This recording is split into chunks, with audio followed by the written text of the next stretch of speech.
Hi, ito nga pala si Boyong, small engine mechanic dito sa New Zealand. So, mayroon ako papakita sa inyong hack 101 ni Boyong. Tutunan ko to sa akin tatay.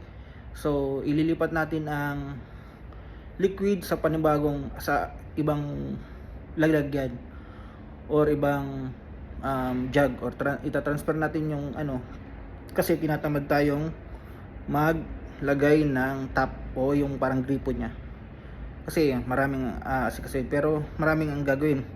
Lalagyan ko ulit ng silicone panibago. So, itatransfer ko doon sa luma yung bagong jug. Okay? Ako sa inyo. So, ito siya. Ito yung luma. Yan, yung luma. Brake cleaner. Yan. Ang brake cleaner na yan brought you by Neil ng Bakerfield Banocao. Magaling yung maghugas ng maglinis ng tubo at mga parts. So, yan yun. Yan. Yan yung top niya, yung gripo na may silicone.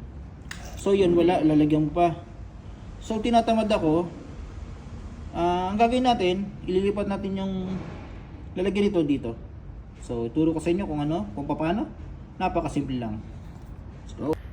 So kung tinatamad kayo, kailangan nyo lang ng hose. Hose. Syempre hose. Basahan. Buksan ang takip.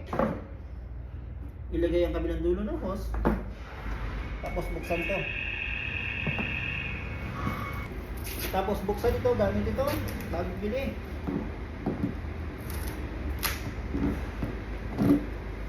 Buksan lang kasi nakaselyo yan. So pag nabuksan nyo pala, ilalagay nyo sa mataas na lugar para yung gravity mag-flow dun sa baba. Okay? Kukuha ka ng itong basahan. Itakip nyo. Bugahan nyo lang. Yun na yun.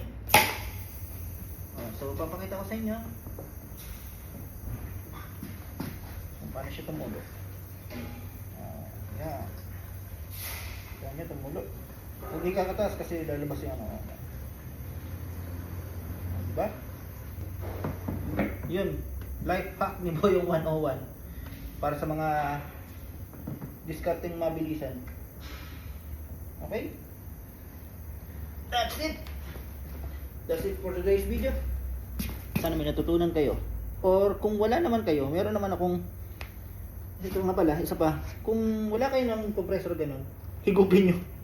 Higup na lang. Yan. Si parang Neil, magaling yan humigop. Tsaka si parang Jones. Yan, okay?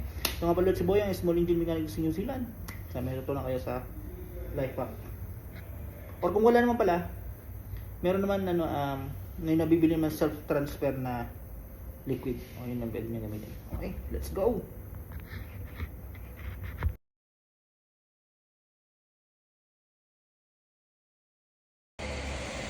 So yan, makikita nyo. Yan siya. Tapos ito yung limiter niya. Yan, limiter yan. Dalawang tornilyo yung limiter niya. Yung limit niya. Kasi kadalasan kasi na rin sa pinali na. Tapos yan. Limiter niya. Sabay yung limiter niya. So, hindi ito kasi sabi ko yun lagi.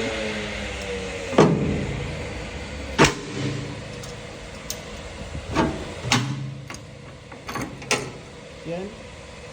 Yung tornilyo niya.